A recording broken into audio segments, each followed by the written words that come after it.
السلام علیکم ورحمۃ اللہ وبرکاتہ، نحمده ونصلی علی رسولہ الکریم، اما بعد فاعوذ باللہ من الشیطان الرجیم، بسم اللہ الرحمن الرحیم، رب اشرح لی صدری ویسر لی امری واحلل عقدۃ من لسانی یفقهوا قولی۔ الحمد للہ المحمود بجمیع المحامد تعظیما وتشریفا وثناء، المتصف بصفات الکمال عزتا وقوتا وکبریاء، وبہ نؤمل دفع الکروب شدتا وبلاء۔ ہر قسم کی حمد اللہ کے لیے ہے جو تعظیم بجا لانے اور شرف بخشنے اور تعریف کے اعتبار سے تمام تعریفوں کے ساتھ تعریف کیا ہوا ہے، جو غلبے، قوت اور بڑائی کی صفات کمال کے ساتھ متصف ہے، اور ہم اسی سے سختیوں اور آزمائشوں کی مصیبت کے چھٹ جانے میں اپنی آرزوئیں وابستہ کرتے ہیں۔ دعا مانگنے سے پہلے اللہ کی حمد و ثنا کرنی چاہیے، اور اس کی دلیل ہمیں انبیاء علیہم السلام کی دعاؤں میں بھی ملتی ہے۔ وہ دعا جس کے ذریعے یونس علیہ السلام نے اللہ سے مدد چاہی اور مشکل سے نکلے، اس میں بھی اللہ کی تعریف تھی، لا الہ الا انت سبحانک۔ وہ دعا جس کے ذریعے ابراہیم علیہ السلام آگ سے صحیح سلامت نکلے، اس کے اندر بھی اللہ کی تعریف تھی، حسبی اللہ و نعم الوکیل، نعم الوکیل، کتنا اچھا کارساز ہے اللہ کی تعریف۔ وہ دعا جو نبی صلی اللہ علیہ وسلم تکلیف کے موقع پر مانگا کرتے تھے، اس میں بھی اللہ کی تعریف ہوتی تھی، لا الہ الا اللہ العظیم الحلیم، لا الہ الا اللہ رب السماوات والارض ورب العرش العظیم۔ تو ہمیں زندگی میں یہ اصول بنا لینا چاہیے کہ جب بھی ہم دعا کریں، اور خاص طور پر وہ دعائیں جن کے قبول ہونے کے لیے ہم بہت ڈیسپریٹ ہوتے ہیں، تو سب سے پہلے اللہ سبحانہ تعالیٰ کی تعریف کے کلمات کہیں، اللہ سبحانہ تعالیٰ کے خوبصورت ناموں کے ساتھ اللہ کو پکاریں، اور پھر اس کے بعد دعا مانگیں۔ اور دوسری چیز درود شریف، اللہم صلی علی محمد وعلی آل محمد کما صلیت علی ابراہیم وعلی آل ابراہیم انک حمید مجید، اللہم بارک علی محمد وعلی آل محمد کما بارکت علی ابراہیم وعلی آل ابراہیم انک حمید مجید۔ پروگرام قریب و مجیب کے سلسلے میں آج ہم دشمن سے حفاظت کی دعاؤں کے بارے میں پڑھیں گے۔ دشمن سے حفاظت، تو سب سے پہلی دعا سورۃ الممتحنہ کی دعا ہے جو ابراہیم علیہ السلام نے مانگی۔ ارشاد باری تعالیٰ ہے، اے ہمارے رب، پر ہی ہم نے توکل کیے اور تیری ہی طرف ہم نے رجوع کیا اور تیری ہی طرف لوٹنا ہے۔ اے ہمارے رب، تو ہمیں ان لوگوں کے لیے فتنہ یعنی آزمائش نہ بنا جنہوں نے کفر کیا، اور اے ہمارے رب ہمیں بخش دے، بے شک تو ہی بہت زبردست خوب حکمت والا ہے۔ یہ دعا ابراہیم علیہ السلام اور ان کے ساتھیوں کی دعا ہے جب انہوں نے اپنی قوم سے اظہار برات کرتے ہوئے کہا تھا، انا براء منکم ومما تعبدون من دون اللہ کفرنا بکم وبدا بیننا وبینکم العداوۃ والبغضاء ابدا حتی تؤمنوا باللہ وحدہ۔ بے شک ہم تم سے اور ان تمام چیزوں سے بری ہیں جنہیں تم اللہ کے سوا پوجتے ہو، یعنی ہم بتوں کی عبادت نہیں کریں گے۔ اب جب ان کے درمیان یہ اختلاف واقع ہوا تو پھر انہوں نے کہا، ہم تمہیں نہیں مانتے، اور ہمارے درمیان اور تمہارے درمیان ہمیشہ کے لیے دشمنی اور بغض ظاہر ہو گیا، یعنی اس بنا پر کہ تمہارا دین الگ ہو گیا اور ہمارا دین الگ ہو گیا، ہم تم ایک نہیں، لہذا ابراہیم علیہ السلام کی قوم تو کیا خود ابراہیم علیہ السلام کے والد ان کے دشمن بن گئے تھے۔ اب ایسے موقع پر کیا کرنا چاہیے؟ جب اپنے بھی پرائے ہو جائیں، جب اپنے رشتہ دار بھی چھوڑ دیں، اپنے والدین چھوڑ دیں، اپنے بہن بھائی چھوڑ دیں، اپنا کنبہ قبیلہ خاندان چھوڑ دیں، اپنے ملک کے لوگ آپ سے دشمنی رکھ بیٹھے، تو پھر انسان ایسے میں کہاں پناہ لے؟ ربنا علیک توکلنا، اپنے رب کی طرف رجوع کرے۔ تو جب بھی انسان کو شدید مخالفت کا سامنا ہو، خاص طور پر دین کی وجہ سے، تو اس کو چاہیے کہ وہ اپنے رب کی طرف رجوع کرے۔ تو یہاں پر ہم دیکھتے ہیں کہ اللہ تعالیٰ اس بات کا ذکر فرما رہے ہیں کہ ابراہیم علیہ السلام اور ان کے ساتھیوں نے ان لوگوں کو جو شرک میں پڑے ہوئے تھے ان لوگوں سے قول اور فعل سے اپنی برات کا اظہار کیا کہ ہم تمہارے اس کام کو بالکل غلط سمجھتے ہیں، اور اس وقت تک ہم تمہارا ساتھ نہیں دیں گے جب تک تم اللہ وحدہ لا شریک لہو پر ایمان نہ لاؤ، اکیلے اسی پر، اور صرف اس کی عبادت نہ کرو۔ تو اس کے بعد انہوں نے اللہ تعالیٰ کی بارگاہ میں اللہ تعالیٰ کے اچھے ناموں کے ساتھ اللہ کا وسیلہ، یعنی اچھے ناموں اور اچھے اعمال کے ساتھ وسیلہ پکڑا اور اللہ سبحانہ تعالیٰ سے دعا کی۔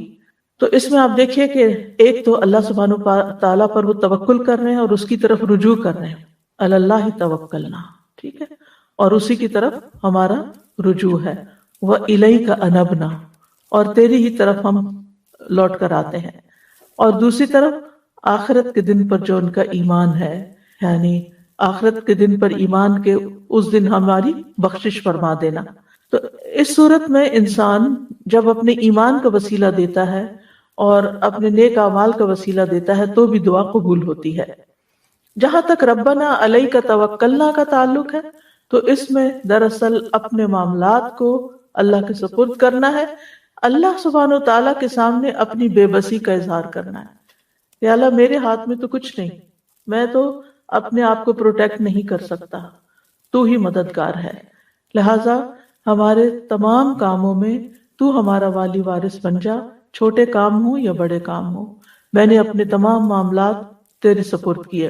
اور اس میں آپ دیکھیے کہ آغاز ہو رہا ہے ربنا سے، اے ہمارے رب، یعنی سب سے پہلے اللہ کو اپنا رب ماننا کہ وہی ہمارا پیدا کرنے والا ہے، وہی مالک ہے، وہی خالق ہے، وہی بگڑی بنانے والا ہے، لہذا ربنا۔ اور پھر وَإِلَيْكَ أَنَبْنَا، تیری طرف ہم لوٹتے ہیں، کسی اور کی طرف نہیں جا رہے، ہم مدد کے لیے تجھے پکار رہے ہیں، ہمیں تیری مدد چاہیے، وَإِلَيْكَ الْمَصِيرُ، اور واپس تیری ہی طرف لوٹنا، یعنی قیامت کے دن، آخرت کے دن ہم تیرے ہی پاس آئیں گے۔ تو یہاں پر وَإِلَيْكَ کو پہلے لایا گیا، یعنی صرف اور صرف تیری طرف ہمارا توکل، ہمارا رجوع، ہمارا لوٹنا صرف تیری طرف ہے، ہمیں تجھ پر ہی کامل بھروسہ ہے اور پورا یقین ہے کہ تو ہی ہماری مدد کرے گا۔ ربنا لا تجعلنا فتنة للذین کفروا، اے ہمارے رب ہمیں ان لوگوں کے لیے جنہوں نے کفر کیا فتنہ نہ بنانا۔ فتنہ کا لفظ جو ہے یہ فتنہ سے ہے، فتنہ کا معنی ہوتا ہے سونے کو آگ میں ڈالنا تاکہ اس کا کھرا پن کھوٹے پن سے ظاہر ہو جائے، یعنی اس کی میل کچیل الگ ہو جائے اور خالص سونا باہر نکل آئے۔ پھر اس لفظ کا اطلاق جو ہے وہ آزمائش اور امتحان پر ہوتا ہے۔ قرآن مجید میں فتنہ کئی معنوں میں استعمال ہوا ہے، فتنہ عذاب یا سزا کے معنوں میں بھی آیا ہے، اور مجاہد کہتے ہیں کہ اگر یہاں اس سے مراد عذاب ہو تو مطلب یہ ہے کہ اے اللہ ان کافروں کے ہاتھوں سے ہمیں عذاب نہ دینا اور نہ اپنی طرف سے عذاب دینا، ورنہ لوگ کیا کہیں گے کہ اگر یہ لوگ حق پر ہوتے تو باطل پرست ان پر غالب نہ آتے، اور اگر یہ لوگ سچے ہوتے تو اللہ کی طرف سے ان پہ عذاب نہ آتا۔ تو ہمارا دین ہمارے لیے یعنی حفاظت کا ذریعہ بنے، نہ کہ آزمائش کا ذریعہ بنے۔ فتنہ کا ایک معنی غلبہ بھی ہے۔ قتادہ کہتے ہیں کہ ابراہیم علیہ السلام نے دعا مانگی کہ اے اللہ تو ان کو ہم پر غلبہ عطا نہ کرنا، کیونکہ وہ تعداد میں بہت زیادہ تھے، پوری قوم ایک طرف تھی اور یہ 2-3 لوگ ایک طرف تھے، کہ یہ ہم پر غالب نہ آ جائیں۔ اور ویسے بھی جو میجورٹی ہوتی ہے وہ اتھارٹی خود بخود ہی بن جاتی ہے، لوگ عام طور پر پھر اسی کی طرف چل پڑتے ہیں کہ اتنے سارے لوگ بے وقوف ہو گئے ہیں، کیا وہ غلط کہتے ہیں، لہٰذا وہ ان کی طرف راغب ہو جاتے ہیں۔ تو یا رب ان کو ہمارے اوپر غالب نہ کرنا، ورنہ لوگ سمجھیں گے کہ یہی حق پر ہے۔ تو یہ دونوں معنی یہاں پر لیے جا سکتے ہیں۔ اور یہاں پر اگر آپ الفاظ پر غور کریں تو کہتے ہیں ربنا لا تجعلنا فتنة للذین کفروا، ہمیں کفر کرنے والے لوگوں کے لیے فتنہ نہ بنانا۔ سوال یہ ہے کہ کفر کرنے والے کو دوسرے لفظوں کے کافر کس طرح فتنہ بن سکتا ہے؟ کافر 2 طرح فتنہ بن سکتا ہے، ایک فتنے میں ڈالنے والا اور دوسرا فتنے میں مبتلا یعنی ہونے والا۔ تو مراد یہاں یہ ہے کہ کافر ہم پر مسلط نہ ہو جائے، یعنی وہ فتنہ نہ بنے ہمارے لیے، فتنے میں نہ ڈالے، اور پھر یہ کہ دین پر عمل سے نہ ہمیں روک دیں، یا یہ کہ ہمیں ان سے کوئی خوف نہ ہو. اور اسی طرح مسلمانوں کے لیے کافر فتنہ نہ بنے، یعنی ان کی ترقی دیکھ کر، ان کی دنیا کی کامیابی، ان کے مال و متاع دیکھ کر مسلمان جو ہیں ان سے فتنے میں مبتلا نہ ہو جائے. یعنی نہ ہم ان کے لیے فتنہ بنے اور نہ وہ ہمارے لیے فتنہ بنے. یعنی ہم ان کے لیے فتنہ کیسے بن سکتے ہیں؟ مغلوب ہو کر، یا یہ کمزور ہو کر، یا اس کے علاوہ جب مسلمان کوئی ایسا کام کرتے ہیں جو اسلام کے خلاف ہوتا ہے تو غیر مسلموں کو یہ کہنے کا موقع مل جاتا ہے کہ ہم اس ایسے دین سے رہے، ہمیں ایسا دین نہیں چاہیے. گویا ہم ان کو دین کی طرف آنے یا دین کی سے اٹریکٹ ہونے سے رکاوٹ بن جاتے ہیں، اور یوں ہم ان کے لیے فتنہ بن جاتے ہیں. نبی صلی اللہ علیہ وسلم نے بھی ایک دعا مانگی ہے، وَلَا تَجْعَلْ مُصِيبَتَنَا فِي دِينِنَا وَلَا تَجْعَلِ الدُّنْيَا أَكْبَرَ ہَمِّنَا، کہ اے اللہ ہمیں ہمارے دین میں کوئی مصیبت نہ دینا، یعنی دین ہمارے لیے مصیبت نہ بنے اور ہم دین کے لیے ایسی مصیبت نہ بنے کہ لوگ دین کی طرف نہ آئیں ہماری بدعمالیوں کی وجہ سے. اور ویسے بھی آپ دیکھیں کہ وَالْفِتْنَةُ أَكْبَرُ مِنَ الْقَتْلِ، فتنہ جو ہوتا ہے وہ قتل سے بھی بڑی چیز ہے. ایک اور جگہ آتا ہے وَالْفِتْنَةُ أَشَدُّ مِنَ الْقَتْلِ، فتنہ قتل سے بھی زیادہ سخت چیز ہے. وَاغْفِرْ لَنَا رَبَّنَا، اے ہمارے رب ہمیں بخش دے، یعنی ہم نے جو غلط کام کیے ہیں ان پر ہماری بخشش فرما. یعنی ہم اپنی طرف سے دین پر چل رہے ہیں لیکن پھر بھی غلطیاں ہو رہی ہیں تو تو ہمیں معاف کر دے، اور ہماری غلطیوں کی وجہ سے تو ہم کو سزا نہ دینا، نہ دنیا میں نہ آخرت میں، اور ہمارے گناہوں پر پردہ ڈال دے. یعنی کہ غفارہ کا مطلب ہوتا ہے ڈھانک دینا، یعنی ہمارے عیب چھپا دے، وہ عیب کہ جو دوسروں کے لیے فتنہ بن سکتے ہیں اور دوسرے ہماری وجہ سے دین کی طرف آنے سے رک سکتے ہیں. اور اس میں آپ دیکھیے کہ اس دعا میں بار بار ربنا کی تکرار ہو رہی ہے کہ اس سے انسان کے دل کو ایک سکون ملتا ہے. یعنی جب انسان اللہ تعالیٰ کو پکارتا ہے اور اللہ کے ناموں کے ساتھ پکارتا ہے تو یہ پکارنا بھی اس کے لیے سکون کا باعث بنتا ہے. اور اسی طرح انسان بار بار اپنی عاجزی کا بھی اظہار کرتا ہے، یا اللہ ہم کچھ نہیں، تو ہی ہمارا رب ہے، تو ہی ہمارے لیے راستہ نکالے گا. انک انت العزیز الحکیم، بے شک تو غالب ہے، حکمت والا ہے. یعنی ہم تجھ سے کیوں مانگتے ہیں؟ کیونکہ تو ایسی ہستی ہے جسے کوئی شکست نہیں دے سکتا، تو ہی سب پر اوور پاور کرتا ہے اور کوئی تجھے ہرا نہیں سکتا، کوئی تجھ سے جیت نہیں سکتا. اور الحکیم، تیرے سارے فیصلے حکمت پر مبنی ہیں، تو جو کچھ کرتا ہے وہ بالکل درست کرتا ہے، اس لیے ہم تیری ہی طرف رجوع کرتے ہیں. تو یہاں اللہ تعالیٰ کے غلبے کو حکمت کے ساتھ ملا کر بیان کیا گیا ہے کہ بعض اوقات کسی کے پاس طاقت ہوتی ہے، غلبہ ہوتا ہے اور وہ اس کو مس یوز کرتا ہے، لیکن اللہ سبحانہ وتعالیٰ ایسا نہیں کرتا. وہ اپنے قوت کو، قدرت کو، طاقت کو، قضاء و قدر، ہر چیز کو حکمت کے ساتھ بندوں پر نافذ کرتا ہے. تو اس دعا کے اندر بہت سی سیکھنے کی باتیں ہیں. پہلی بات یہ کہ مشکل وقت میں اللہ سبحانہ وتعالیٰ ہی کی طرف رجوع کرنا چاہیے. جب دنیا والے حالات تنگ کر دیں، زندگی تنگ کر دیں اور آپ کو اپنے آس پاس کوئی مددگار نظر نہ آتا ہو، آپ تنہا ہو اپنی سوچ میں، اپنے خیال میں، اپنے کام میں، یا غموں کا آپ کے اوپر ایک طوفان آ جائے، یا کسی بھی طرح آپ اپنے آپ کو تنہا یا مصیبت زدہ سمجھے، تو رب کی طرف رجوع کریں. خصوصاً جب دشمن آپ پر غالب آنے لگے، جو آپ کے مخالف ہیں، جو آپ کے حاسد ہیں، جو آپ کے لیے برا چاہتے ہیں، جب وہ آپ کے اوپر چھانے لگے تو پھر آپ یہی دعا پڑھیں. پھر دوسرا یہ کہ جب دعا کریں تو اپنے نیک اعمال کو وسیلہ بنائیں، کیونکہ یہ دعاؤں کی قبولیت کا باعث بنتا ہے. اور دعا کی مناسبت سے اللہ تعالیٰ کے اسماء حسنہ کا ذکر کریں.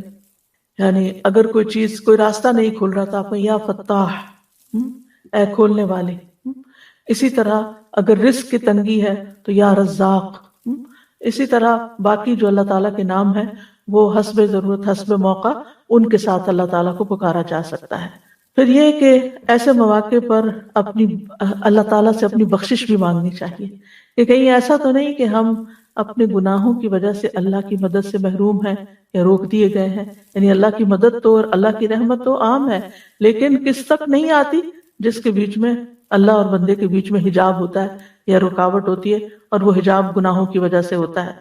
پھر اسی طرح یہ ہے کہ دعا میں سب سے اہم مقصد جو ہو اس کو پہلے بیان کرنا چاہیے، یعنی جیسے انہوں نے فساد پھیلانے والے لوگوں کے مقابلے میں اپنی حفاظت، نجات اور اپنے دین کی حفاظت کی دعا کی، اور پھر یہ کہ دعا میں بار بار اللہ تعالیٰ کی صفت ربوبیت کی تکرار بھی کی جا سکتی ہے، یعنی بار بار یا رب، ربنا، ربی، یعنی بار بار انسان دعا کے اندر ہر بات کے اندر یا رب یا رب یا رب اس کی تکرار کرے، زیادہ دفعہ بھی اس کو پکارے۔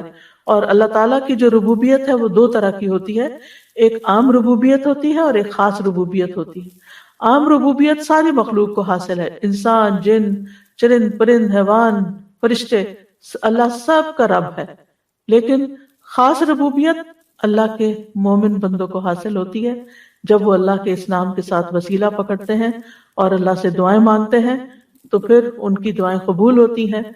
اور دعا جو ہے وہ نیک لوگوں کا ہتھیار ہے، یعنی دشمن کے مقابلے میں دعا جو ہے وہ ایک ہتھیار کی حیثیت رکھتی ہے، یعنی جب آپ کے پاس کسی کا مقابلہ کرنے کے لیے کچھ بھی نہیں، آپ خالی ہاتھ ہیں، آپ کمزور ہیں، دعا آپ کو سب سے زیادہ اسٹرینتھ دیتی ہے، آپ کے اندر قوت پیدا کرتی ہے۔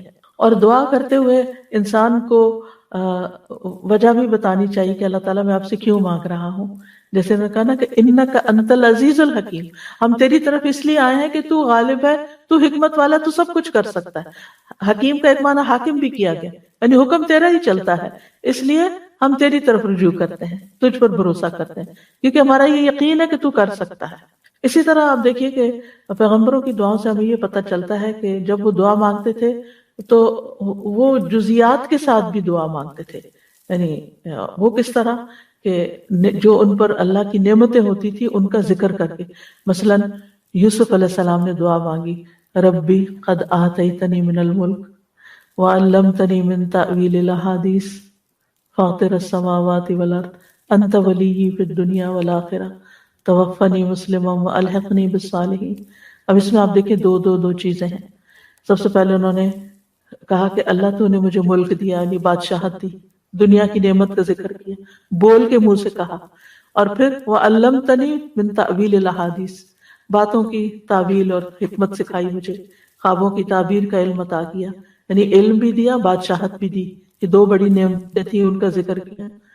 اور پھر اللہ تعالیٰ کے یعنی صفات کے ساتھ اس کو پکارا، السماوات والارض انت ولی، فاطر اور ولی، انت ولی دنیا والآخرہ، آخر میں اپنی حاجت پیش کر دی، توفنی مسلما والحقنی بالصالحین، میری دو نعمتوں کا ذکر کیا، دو چیزیں مانگی، توفنی مسلما، مجھے اسلام کی حالت میں فوت کرنا، اور میری تمنا یہ ہے، والحقنی بالصالحین، اور نیک لوگوں کا ساتھ دینا، کیونکہ یہ بڑی زبردست دعاؤں میں سے، اس سے بڑی انسان کی کوئی خوش قسمتی نہیں کہ اس کی زندگی بھی نیک لوگوں کے بیچ میں ہو اور اس کی موت بھی نیک لوگوں کے بیچ میں ہو۔ اسی لیے ہم دعا مانگتے ہیں وَتَوَفَّنَا مَعَ الْأَبْرَارِ، کہ اللہ ہمیں نیک لوگوں کے ساتھ فوت کرنا۔ انسان جب آخری وقت میں نیک لوگوں کے ہاتھوں میں ہوتا ہے، وہ اس کو کلمہ پڑھوائیں گے، وہ اس کو اللہ کا ذکر کریں گے، وہ فضول فالتو باتیں نہیں کریں گے، اور اس طرح اس شخص کا خاتمہ خیر کے ساتھ ہوگا۔ تو بہرحال کہنے کا مطلب یہ ہے کہ کبھی کبھی جب دعا مانگنی ہو نا تو کہا کر اللہ تو نے پانی پلایا، تو نے مجھے یہ چیز عطا کی، تو نے مجھے یہ علم دیا، مجھے سیکھنے کا موقع دیا، مجھے سکھانے کا موقع دیا، یا رب تو مجھے یہ نعمت بھی عطا کر دے۔ اور سب سے بڑی نعمت کے حسن خاتمہ، زندگی جیسے بھی گزرے آخری وقت اچھا ہونا ہی خوش قسمتی کی علامت ہے کہ خاتمہ بالخیر ہو۔ تو یعنی یہ ہماری دعاؤں میں سے خاص دعا ہونی چاہیے۔ تو دعا میں علت کو بیان کرنا، نعمتوں کا ذکر کرنا، ان نعمتوں پر شکر ادا کرنا، اور پھر اس کے بعد اللہ سے مانگنا، یہ اللہ تعالیٰ کو پسند ہے۔ اور پھر جو اللہ پہ توکل کرتا ہے اللہ اسے کافی ہو جاتا ہے۔ قرآن مجید میں آتا ہے وَمَن يَتَوَكَّلْ عَلَى اللَّهِ فَهُوَ حَسْبُهُ، جو اللہ پہ بھروسہ کرتا ہے اللہ اس کے لیے کافی ہو جاتا ہے۔ اور دعا مانگنے والے کو اللہ تعالیٰ کے نام بھی آنے چاہیے، اللہ تعالیٰ کی صفات کا پتہ ہونا چاہیے۔ اس لیے اگر ہم چاہتے ہیں ہماری دعائیں قبول ہوں تو ہم اللہ تعالیٰ کے اسماء و صفات کا علم حاصل کریں کیونکہ وہ اشرف العلوم میں سے ہے، یعنی اس علم میں سے جو سب سے بہترین اور سب سے اعلیٰ علم ہے، کیونکہ جس نے اللہ کو پہچان لیا پھر ہی وہ اس کی عبادت کے اندر اس کا دل لگے گا اور محبت سے عبادت کرے گا، شوق سے دعا مانگے گا، پھر وہ اللہ تعالیٰ کے بارے میں بدگمانی نہیں کرے گا، اس کی دنیا اور آخرت دونوں اچھی ہو جائے گی۔ نیکسٹ دعا ہے، تو انہوں نے کہا اللہ ہی پر ہم نے توکل کیا، اے ہمارے رب تو ہمیں ان ظالم لوگوں کے لیے فتنہ نہ بنا اور تو ہمیں اپنی رحمت کے ساتھ کافر قوم سے نجات دے۔ یہ دعائیں موسیٰ علیہ السلام اور ان کی قوم کے نوجوانوں کی ہیں جو موسیٰ علیہ السلام پر ایمان لائے تھے۔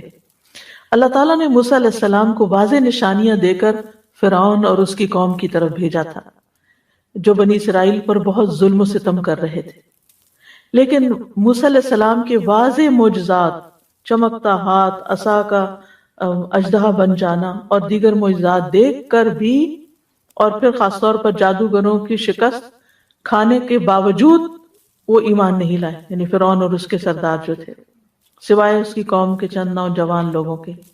اور دوسری طرف فرعون کا ظلم اور بڑھ گیا، بجائے اس کے کہ وہ معجزے دیکھ کر ایمان لے آتا اور زیادہ ظالم بن گیا۔ تو بنی اسرائیل نے موسیٰ علیہ السلام سے شکوہ کیا کہ آپ کے آنے سے پہلے بھی ہمیں اذیتیں دی گئیں، ہم سمجھتے تھے کہ آپ آئے ہیں اب ہماری نجات ہوگی، اب پھر ہمارے اوپر فتنہ آ گیا ہے، مصیبت آ گئی ہے۔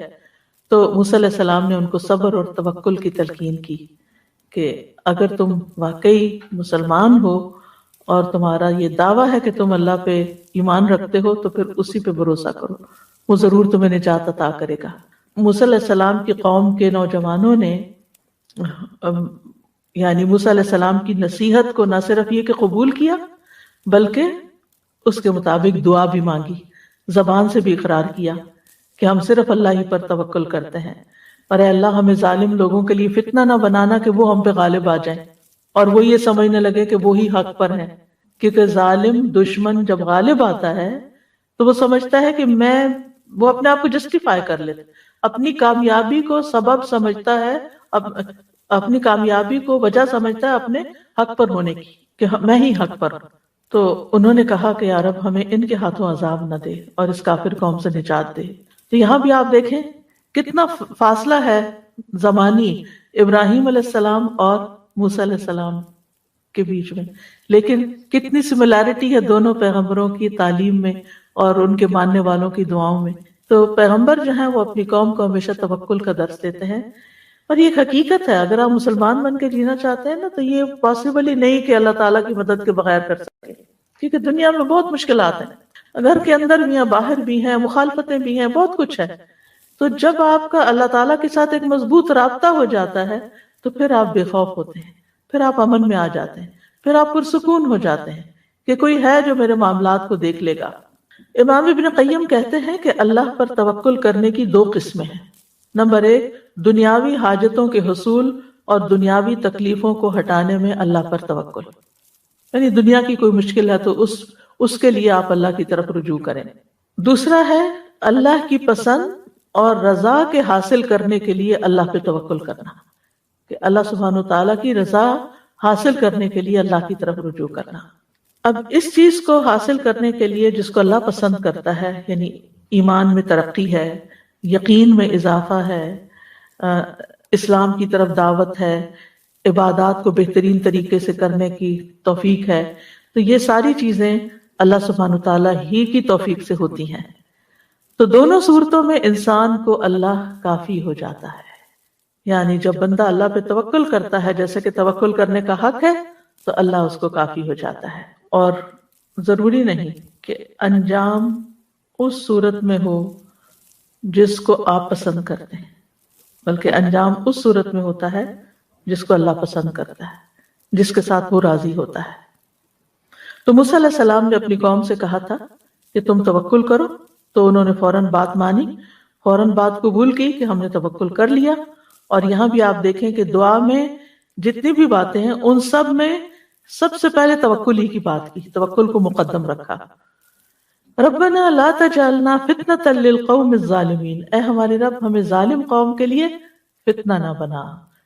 پیچھے اس کی وضاحت ہو چکی ہے کہ ان کو ہم پر مسلط نہ کرنا، کہ وہ ہمیں تکلیفیں پہنچائیں، یہاں تک کہ ہمیں ہمارے دین سے پھیر دیں، اور ہمیں ان کے لیے فتنہ نہ بنا کہ وہ ہماری وجہ سے دین سے پھر جائیں یا دوسروں کو دین سے پھیر دیں، اور وہ یہ کہیں کہ اگر یہ لوگ حق پر ہوتے تو ہم پر مسلط نہ کیے جاتے اور ہم ان کو تکلیف نہ پہنچا سکتے۔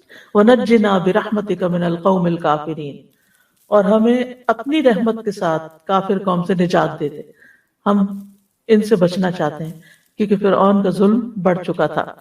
اب یہاں پر انہوں نے اللہ تعالیٰ کی رحمت کو وسیلہ بنایا ہے، یعنی دعا کی قبولیت میں ایک چیز یہ ہوتی ہے کہ آپ اللہ تعالیٰ کے کسی نام کو وسیلہ بنائیں، یا کسی اپنے نیک کام کو وسیلہ بنائیں، یا پھر اللہ تعالیٰ کی کسی صفت کو وسیلہ بنائیں، اور اس میں خاص طور پر اللہ تعالیٰ کی رحمت، کیونکہ اس سے انسان کی مصیبتیں دور ہوتی ہیں۔ یعنی جب انسان کہتا ہے نا کہ یا اللہ یا رحمان یا رحیم یا حی یا قیوم برحمتک استغیث ونجنا برحمتک، تو جہاں جہاں رحمت کا ذکر ہے وہاں اس رحمت کی وجہ سے اللہ تعالیٰ کی یعنی پھر جب ہم پکارتے ہیں تو اللہ کی رحمت جوش میں آتی اور اللہ تعالیٰ مہربانی فرماتا ہے۔ اور اس میں بھی آپ دیکھیں کہ انہوں نے جان کی سلامتی نہیں مانگی کہ یا اللہ فرعون ہماری جان نہ لے لے، بلکہ کیا کہا، ہمیں نجات دے کافر قوم سے، یعنی ہمارے دین کو بچا لے۔ دین کی جو سلامتی تھی وہ مقدم رکھی۔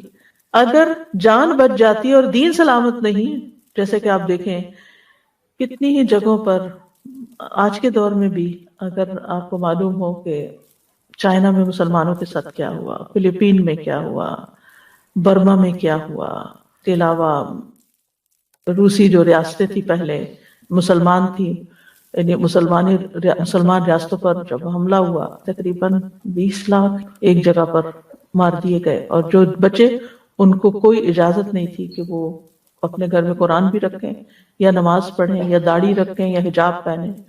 اسپین میں مسلمانوں کے ساتھ کیا ہوا، یعنی یو نیم اٹ، ہم کبھی شکر ادا نہیں کرتے اس امن کی نعمت کا کہ اللہ نے دین اور جان اور ایمان سلامت رکھا ہوا ہے۔ ورنہ آج کے دور میں بھی، اس صدی میں اور پچھلی صدی میں، اگر آپ اس ساری تاریخ کا جائزہ لیں کہ جہاں جہاں مسلمانوں پر جبر کر کے ان کو ان کے دین سے پھیرا گیا اور جو نہیں مانے ان کو ختم ہی کر دیا گیا، تو یہ بڑی اہم دعاؤں میں سے ہے، وَنَجِّنَا بِرَحْمَتِكَ مِنَ الْقَوْمِ الْكَافِرِينَ۔ تو اس دعا سے ہمیں یہ پتہ چلتا ہے کہ توکل جو ہے وہ ایمان کا تقاضا ہے۔ اگر آپ کا اللہ پر توکل ہے تو اس کا مطلب ہے کہ آپ کے اندر ایمان ہے، اور دعا کرنا جو ہے یہ توکل کے منافی نہیں کہ ہم نے اللہ پہ بھروسہ کیا تو بس، نہیں، ہم نے بھروسہ کیا ہے لیکن اس کے ساتھ ہم اللہ کی رحمت کو، اللہ کو پکارتے ہیں اس کی رحمت کا واسطہ دیتے ہوئے۔ اور دعا میں ربنا علی اللہ توکلنا، اللہ پر ہم نے توکل کیا، تو یہ توکل کرنا ایک عبادت ہے، دل کی عبادت ہے، یہ عبادت کا ایک وسیلہ دے رہے ہیں کہ اللہ چونکہ ہم نے تجھ پہ توکل کیا ہے لہٰذا تو ہمیں دشمنوں سے نجات دے۔ اور ویسے بھی یہ کہ فتنوں سے پناہ مانگتے رہنا چاہیے کہ اللہ تعالیٰ ہمیں عافیت میں رکھے اور کسی فتنے میں مبتلا نہ کرے، کیونکہ فتنہ انسان کے دین، ایمان، ہر چیز کے لیے نقصان دہ ہوتا ہے۔ کبھی بھی فتنوں میں نہ کودیں۔ نبی صلی اللہ علیہ وسلم کی دعاؤں میں سے تھا نعوذ باللہ من الفتن ما ظہر منہا وما بطن، ہم اللہ کی پناہ لیتے ہیں فتنوں سے بچنے کے لیے، جو ظاہری ہیں اور جو چھپے ہوئے ہیں، ہر طرح کے۔ اس دعا سے بھی یہ پتہ چلتا ہے کہ مومن کے اوپر جب حالات مشکل ہو جاتے ہیں تو اس کا طرز عمل کیا ہوتا ہے، اور وہ کس طرح اللہ تعالیٰ کی طرف رجوع کرتا ہے اور اللہ کے ہاں پناہ لیتا ہے۔ اور اس میں اس دعا کے ساتھ بھی مشابہت ہے جو نوح علیہ السلام نے مانگی تھی، رب ان قومی کذبونی فافتح بینی وبینہم فتحا ونجنی ومن معی من المؤمنین۔ اے میرے رب، بے شک میری قوم نے مجھے جھٹلا دیا ہے، پس تو میرے درمیان اور ان کے درمیان فیصلہ کر دے، کھلا فیصلہ، اور مجھے اور میرے ساتھ جو ایمان والے ہیں انہیں بچا لے۔ تو یہ نوح علیہ السلام کی دعا بھی اس دعا سے ملتی جلتی ہے، جس میں وَنَجِّنَا مِنَ الْقَوْمِ الظَّالِمِينَ، تو انہوں نے کہا تھا وَنَجِّنِي وَمَن مَّعِيَ مِنَ الْمُؤْمِنِينَ۔ اب سوال یہ پیدا ہوتا ہے کہ ہمارے دشمن کون ہیں؟ تو سب سے بڑا دشمن تو شیطان ہے، ٹھیک ہے نا؟ شیطان کے وسوسے اور شیطان کی چالیں جو انسان کو کسی نہ کسی طرح اپنے گھیرے میں لیتی رہتی ہیں۔ تو اللہ تعالیٰ قرآن مجید میں فرماتے ہیں ان الشیطان لکم عدو فاتخذوہ عدوا، بے شک شیطان تمہارا دشمن ہے، تم اسے دشمن سمجھو۔ اس دشمن کو پہچاننا بھی ضروری ہے اور اس سے بچنا بھی ضروری ہے۔ پھر اسی طرح وہ لوگ جو اپنے کفر میں سخت اور پکے ہوتے ہیں وہ ایمان لانے والوں کے دشمن بن جاتے ہیں۔ اللہ تعالیٰ فرماتے ان الکافرین کانوا لکم عدوا مبینا، بے شک کافر تمہارے کھلے دشمن ہیں۔ یعنی جیسے نبی صلی اللہ علیہ وسلم کا جنہوں نے انکار کیا اور پھر اس کے بعد چاہے وہ مشرکین مکہ میں سے تھے یا یہود میں سے تھے، اور ان کی دشمنی آپ دیکھتے ہیں کہ کس طرح مختلف طریقوں سے سامنے آئی۔ قرآن مجید کا مطالعہ کریں، کتنی غزوات ہوئیں، کس کس طریقے سے انہوں نے دھوکے دیے۔ پھر اسی طرح آپ دیکھیں کہ منافقین جو ہیں وہ مومنوں کے دشمن ہوتے ہیں۔ قرآن مجید میں آتا ہے سورۃ المنافقون میں ہم العدو فاحذرہم، وہ دشمن ہے، ان سے محتاط رہیے، یعنی بچ کے رہیے۔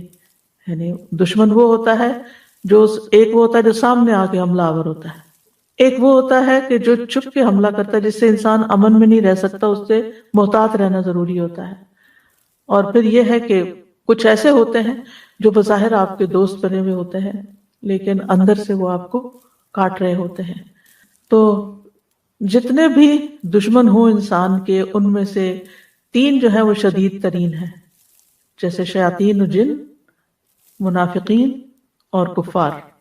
لیکن اس کے علاوہ انسان کے گھر میں بھی بعض اس کے دشمن ہو سکتے ہیں، جس کے بارے میں سورۃ تغابن میں آتا ہے ان من ازواجکم و اولادکم عدوا لکم فاحذروہم، اے لوگوں جو ایمان لائے ہو، بے شک تمہارے ازواج اور تمہاری اولاد میں سے بعض تمہارے دشمن ہیں، یعنی تمہارے اپنے ہی گھر میں تمہارے دشمن ہیں۔ اب وہ کس طرح کہ گھر والے، ان سے تو ہم بڑی محبت کرتے ہیں، لیکن بعض اوقات ان کی محبت ہمیں دین سے پھیر دیتی ہے، دین سے دور کر دیتی ہے۔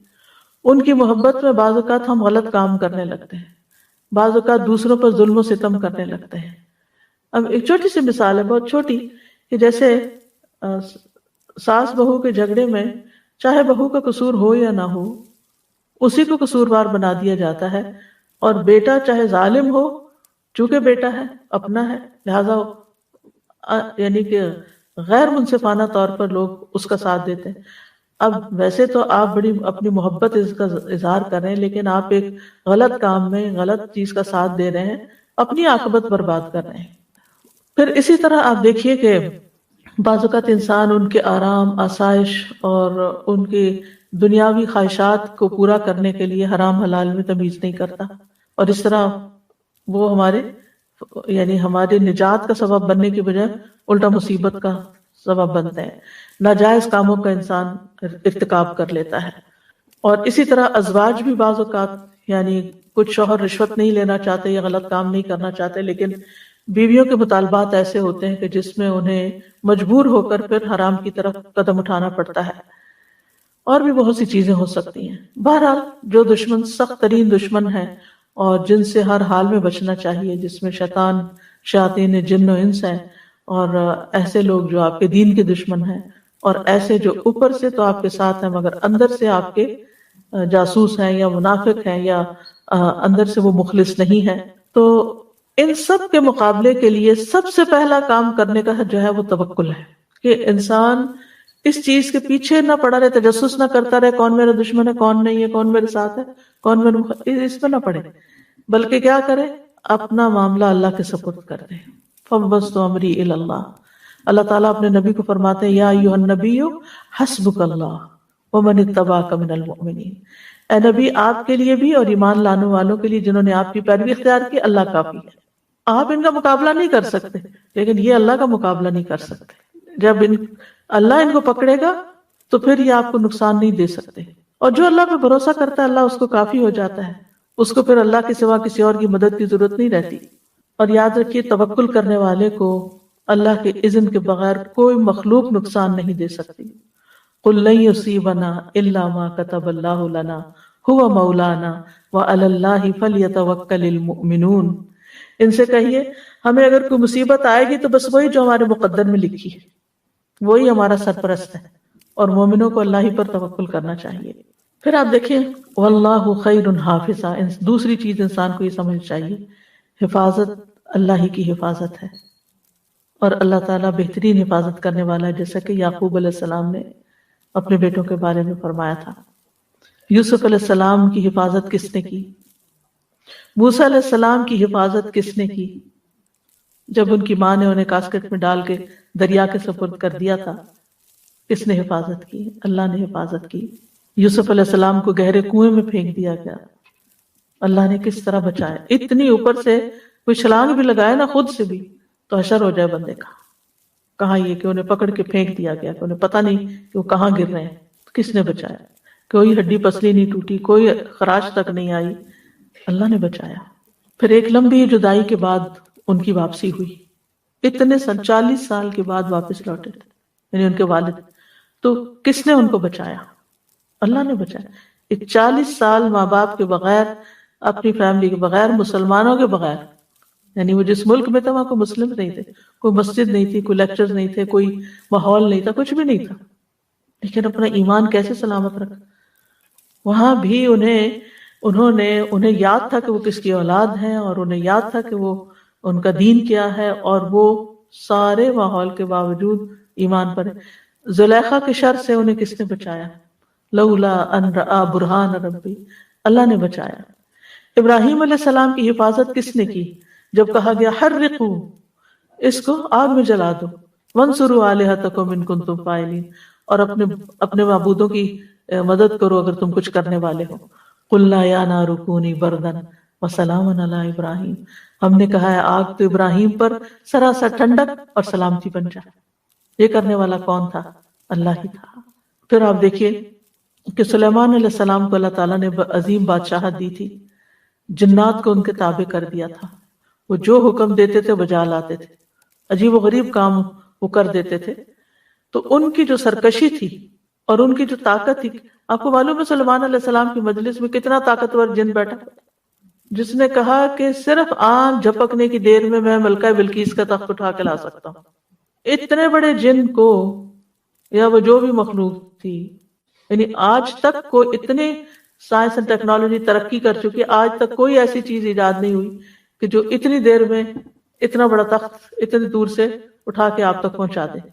ٹھیک ہے، آپ کے الفاظ ایک جگہ سے دوسری جگہ چلے جاتے ہیں، لیکن چیزیں نہیں جا رہی اس طرح، شاید آئندہ کبھی ایسے ہو۔ لیکن اتنے طاقتور جن سے سلیمان علیہ السلام کو کوئی خطرہ نہیں تھا۔ ہمیں تو کوئی سچی جھوٹی بھی کہہ دینا کہ اس عمارت میں جن ہے تو ہمارا خوف سے برا حال ہو جائے، لیکن سلیمان علیہ السلام ان سے کام لیتے تھے اور طاقتور جنوں سے کام لیتے تھے۔ پھر آپ دیکھیں کہ عیسیٰ علیہ السلام کی حفاظت کس نے کی؟ ان کو کس نے بچا کے اٹھا لیا جبکہ رومی سپاہی جو تھے وہ گھیرا ڈال چکے تھے، بچ نکلنے کی کوئی صورت نہیں تھی۔ خود رسول اللہ صلی اللہ علیہ وسلم کو غار میں کس نے محفوظ کیا تھا؟ الا تنصروه فقد نصرہ اللہ اذ اخرجہ الذین کفروا ثانی اثنین اذ ہما فی الغار اذ یقول لصاحبہ لا تحزن ان اللہ معنا، اللہ نے حفاظت کی تھی۔ تو اللہ اپنے بندوں کی ہر شر والی چیز سے حفاظت کرتا ہے، اور حفاظت اور پروٹیکشن اللہ سے مانگنی چاہیے۔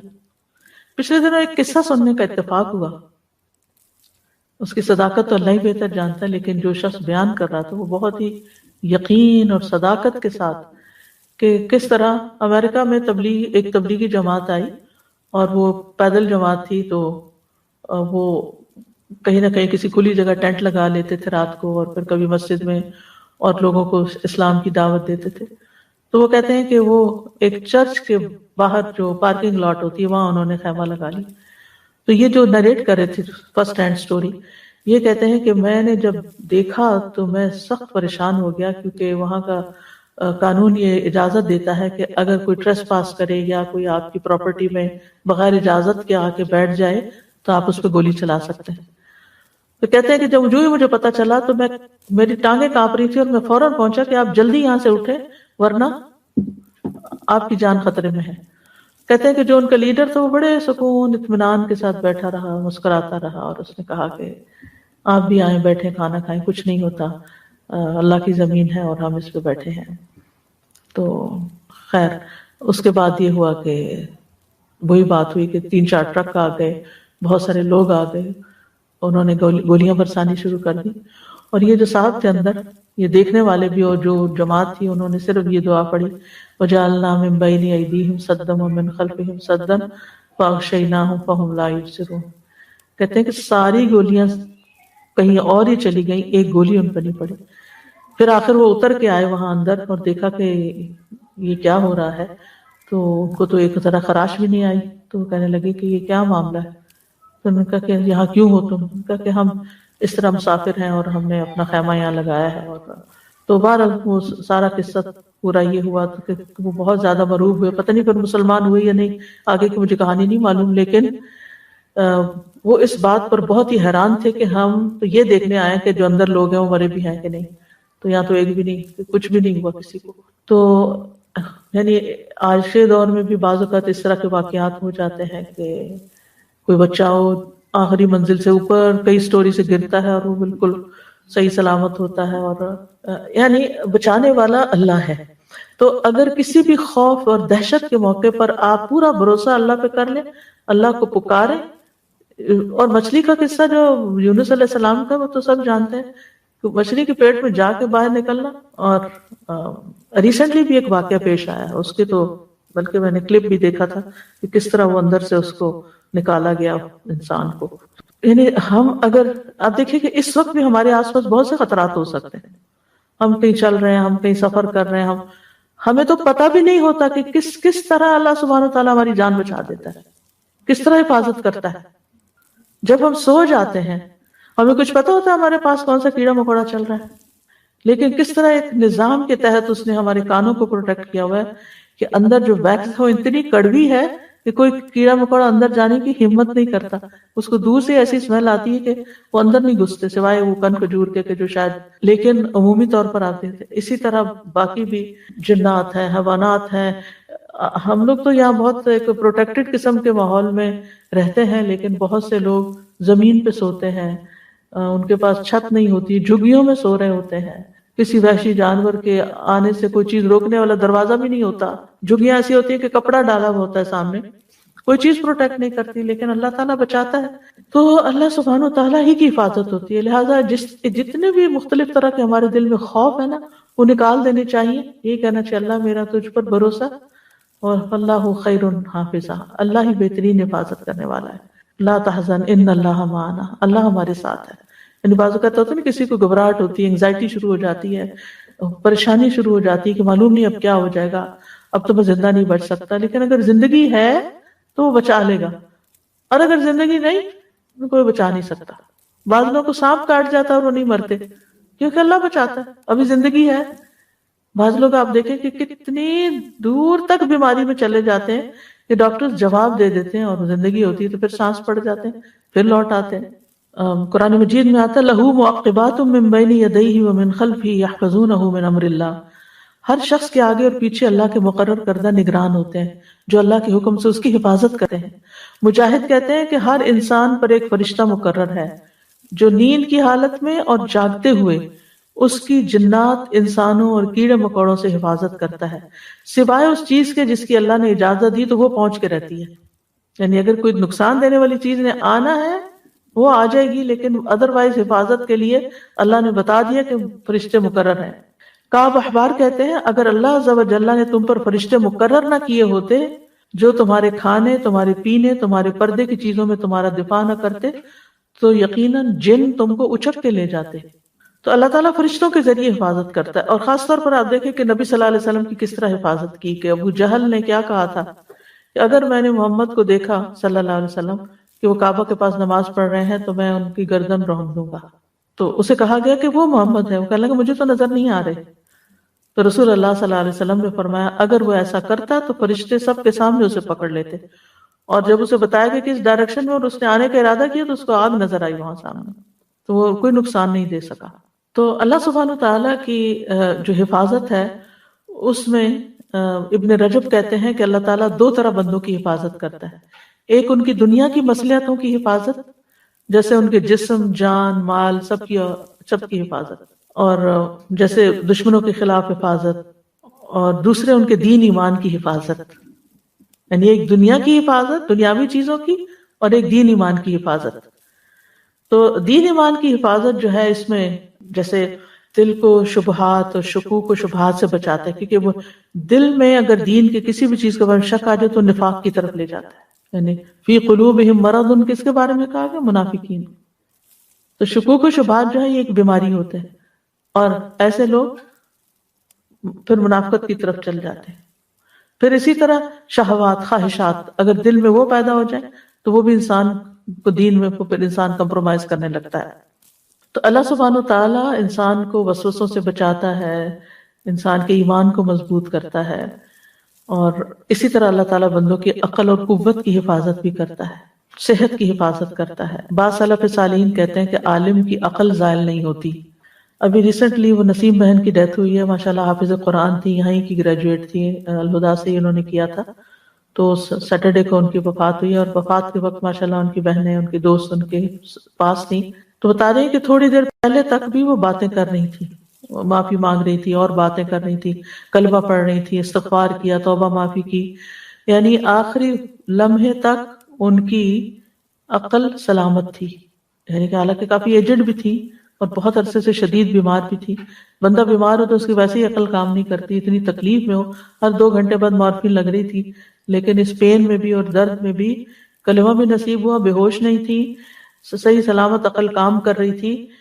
یہ اللہ کی دی ہوئی حفاظت ہوتی ہے، اور یہ اللہ کے کلام کی برکت سے ہوتی ہے. جتنا زیادہ آپ قرآن پڑھتے ہیں، ذکر کرتے ہیں، تو اللہ سبحانہ و تعالیٰ اسی طرح آپ کی حفاظت فرماتے ہیں. جی ایک رات پوری ان کو نیند نہیں آتی تھی، رات بھر قرآن پڑھتی رہی، 16 پارے ان کے ہو گئے. پھر آپ دیکھیے کہ تو بعض علماء کہتے ہیں کہ جو قرآن کو حفظ کر لیتا ہے اور جمع کر لیتا ہے اس کی عقل قائم رہتی ہے. یعنی اللہ تعالیٰ اس قرآن کی، کیونکہ اس کے سینے میں قرآن ہے تو اس کی عقل کو زائل ہونے سے بچا لیتا ہے. ابو طیب الطبری جو تھے 100 سال کی عمر سے آگے بڑھ گئے تھے، یعنی 100+ ہو گئے تھے، لیکن وہ اپنی عقل اور قوت سے فائدہ اٹھا سکتے تھے. ایک دن انہوں نے کشتی سے زمین پر قوت سے چھلانگ لگائی تو ان کو اس پر ملامت کی گئی کہ آپ کو ایسا نہیں کرنا چاہیے تھا. تو انہوں نے کہا یہ وہ اعضاء ہیں جن کی ہم نے بچپن میں نافرمانیوں سے حفاظت کی، تو اللہ نے ہمارے لیے ہمارے اعضاء کی بڑھاپے میں حفاظت کی. اور ایک اور زندہ مثال ہے، آج شاہد آپا بیٹھی ہوئی ہیں، ان کی والدہ ہیں، میرے خیال 100 سال کی وہ ہو چکی ہیں.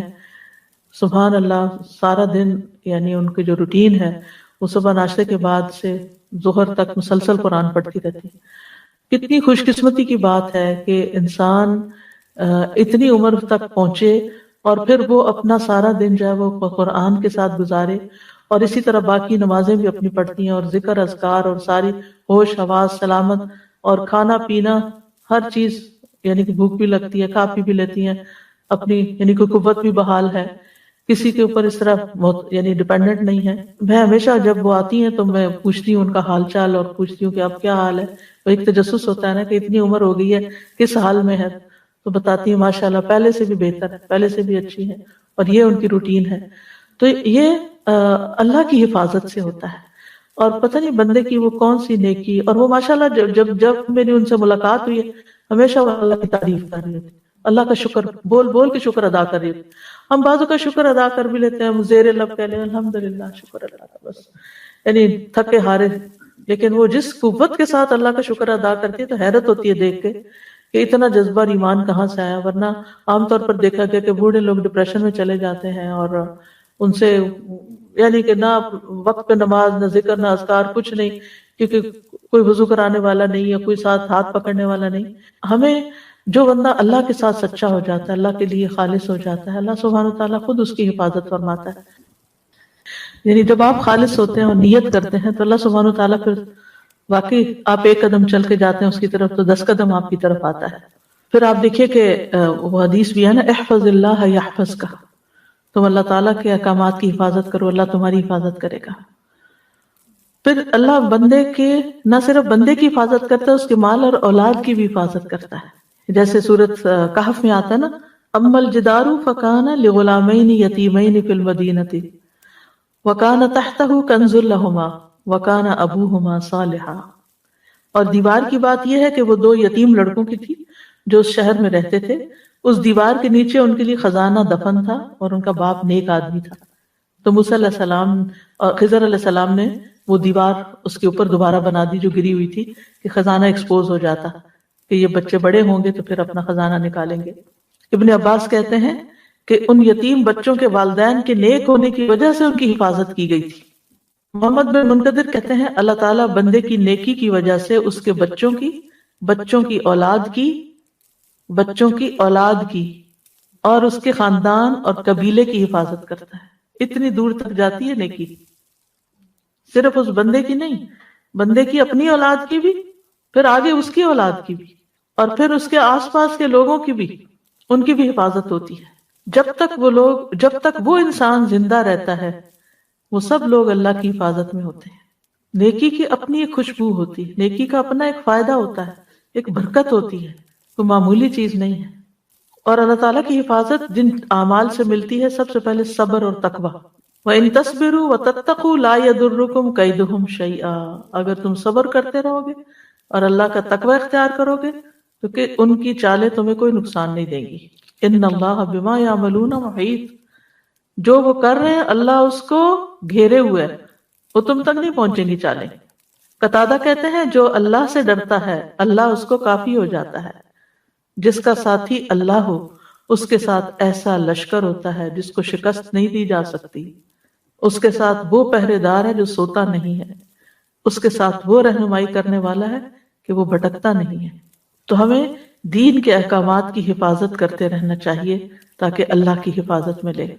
بعض صالحین کہتے ہیں جب بھی آپ اپنے کسی عزیز، اپنے ساتھی یا اپنے بیٹے کو نصیحت کرنا چاہیں تو آپ ان سے کہیں آپ اللہ کی حفاظت کریں، اللہ آپ کی حفاظت کرے، یعنی آپ اپنی نمازوں کی حفاظت کریں، اپنے زکوٰۃ کے وقت کی، اپنی ذمہ داریوں کی، جو بھی اللہ کا حکم ہے ان چیزوں کی حفاظت کریں، اللہ آپ کی حفاظت کرے گا۔ پھر اللہ کی اطاعت سے حفاظت ملتی ہے۔ فضیل بن ایاز کہتے ہیں جب مجھ سے اللہ کی نافرمانی ہو جاتی ہے تو مجھے اپنی نافرمانی کے اثرات، اپنی سواری کی عادت، اپنے خادم، اپنی بیوی، یہاں تک کہ گھر کے چوہوں سے پتہ چل جاتے ہیں، یعنی وہ ستانے لگتے ہیں۔ جب میں اللہ کی نافرمانی کرتا ہوں تو یہ سارے لوگ مجھے ستاتے ہیں۔ اس زمانے میں سواری بھی اونٹ گھوڑے وغیرہ پر ہوتی تھی، یعنی وہ بھی تنگ کرنے لگتا ہے بیٹھے بیٹھے، اور وجہ بھی نہیں پتہ چلتی۔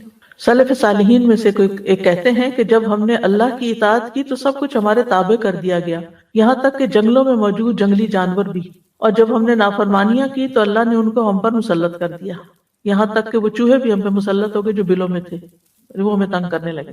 تو اس میں سب سے پہلے اپنی نمازوں کی حفاظت کرنی چاہیے، نو میٹر وٹ، اپنی نماز کو کمپرومائز نہیں کرنا چاہیے، اس کو ڈیلے نہیں کرنا چاہیے، اس کو اپنے وقت میں ادا کرنا چاہیے۔ رسول اللہ صلی اللہ علیہ وسلم نے فرمایا جس نے صبح کی نماز پڑھی وہ اللہ کے ذمے، یعنی اللہ کی حفاظت میں ہے۔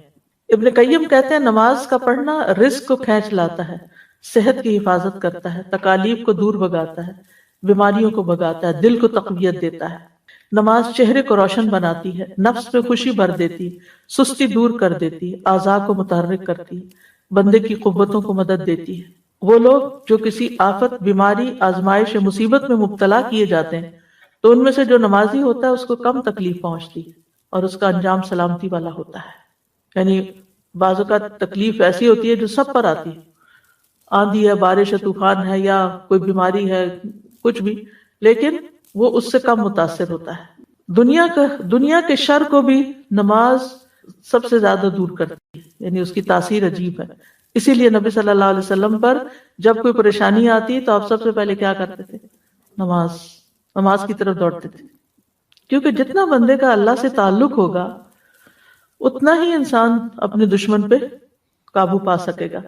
فَاذْكُرُونِي أَذْكُرْكُمْ وَأَوْفُوا بِعَهْدِي أُوفِ بِعَهْدِكُمْ إِن تَنصُرُوا اللَّهَ يَنصُرْكُمْ، جیسے تمہارا معاملہ ہوگا اللہ سے، اللہ بھی تمہارے ساتھ ویسے ہی معاملہ کرے گا۔ پھر نبی صلی اللہ علیہ وسلم کی اتباع سے فائدہ ہوتا ہے۔ قُلْ إِن كُنتُمْ تُحِبُّونَ اللَّهَ فَاتَّبِعُونِي يُحْبِبْكُمُ اللَّهُ، کہہ دیجیے اگر تم اللہ سے محبت کرتے ہو میری اتباع کرو، اللہ تم سے محبت کرے گا۔ یعنی اس طرح نبی صلی اللہ علیہ وسلم کی اتباع سے اللہ کی محبت حاصل ہوتی، اور جس کو اللہ کی محبت حاصل ہو جائے پھر اس کے کیا کہنے۔ معاذ رضی اللہ عنہ کہتے ہیں کہ رسول اللہ صلی اللہ علیہ وسلم نے فرمایا 5 چیزوں کے متعلق ہم سے وعدہ کیا، رسول اللہ صلی اللہ علیہ وسلم نے 5 چیزوں کے متعلق ہم سے وعدہ کیا، جو شخص یہ کام کرے گا وہ اللہ کی حفاظت میں ہوگا۔ نمبر 1، مریض کی تیمارداری کرنے والا، مریض کی تیمارداری کرنے، اگر کوئی بیمار ہے تو اس کا حال پوچھنا، چاہے جا کر، چاہے میسج پہ، چاہے فون پہ، اس کے لیے دعا کرنا۔ نمبر 2، جنازے میں شریک ہونے والا۔ یاد رکھیے خواتین کو جنازے کے ساتھ نہیں جانا چاہیے۔ میں بہت اسٹرانگلی کہوں گی کہ یہاں ان حدود کو توڑا جاتا ہے، یعنی پاکستان وغیرہ میں تو ایک انڈرسٹوڈ ہے کہ کوئی جنازے پہ نہیں جائے گا، لیکن افسوس یہ کہ یہاں خواتین قبرستان تک چلی جاتی ہیں، بعض اوقات گاڑی کا مسئلہ ہوتا ہے یا کوئی ریزن ہوتی ہے، پھر آگے بھی نکل جاتی ہیں۔ اول تو جانا نہیں چاہیے۔ آپ اپنا کوئی ارینجمنٹ ایسا کریں کہ آپ کے ہسبینڈ اگر قبرستان جا رہے ہیں تو آپ اپنی گاڑی کوئی اور ارینج کریں دوستوں کے ساتھ مل کے، کہ آپ مسجد سے یا جہاں سے بھی آپ اپنے گھر جائیں، بس قبرستان نہ جائیں، کیونکہ منع کیا گیا کہ عورتیں جنازے کے ساتھ نہ جائیں، اور ہم اللہ کے رسول صلی اللہ علیہ وسلم کے حکم کی واضح مخالفت کرتے ہیں۔ یہ نافرمانی جو ہے نا، یہ درست نہیں ہے، اچھی نہیں ہے۔ اور اگر کوئی چارہ نہیں کہ آپ کو وہاں تک کہ آپ کے ہسبینڈ نے آگے تک جانا ہے، قبر میں دفنانے تک ساتھ رہنا ہے، کہ اس کا اجر و ثواب زیادہ ہے، تو پھر آپ گاڑی سے نہ اتریں، آپ پارکنگ لاٹ میں بیٹھے رہیں، گاڑی بند کر کے وہیں بیٹھ جائیں، آگے نہیں جائیں، قبر تک نہیں جائیں۔ منع کیا گیا، جس چیز سے منع کیا گیا اسے رک جانا چاہیے۔ ما آتاکم الرسول فخذوہ وما نہاکم عنہ فانتہوا، کیونکہ اس میں کئی طرح کی خرابیاں پیدا ہوتی ہیں۔ ایک تو عورتوں کا حوصلہ کم ہوتا ہے، وہ ہو سکتا ہے کہ وہ دیکھ کے گھبرا کے بے ہوش ہو جائے، وہاں گر پڑے، یا ان کی وجہ سے وہاں کوئی فتنہ فساد کھڑا ہو جائے، یا یہ ہے کہ اگر وہ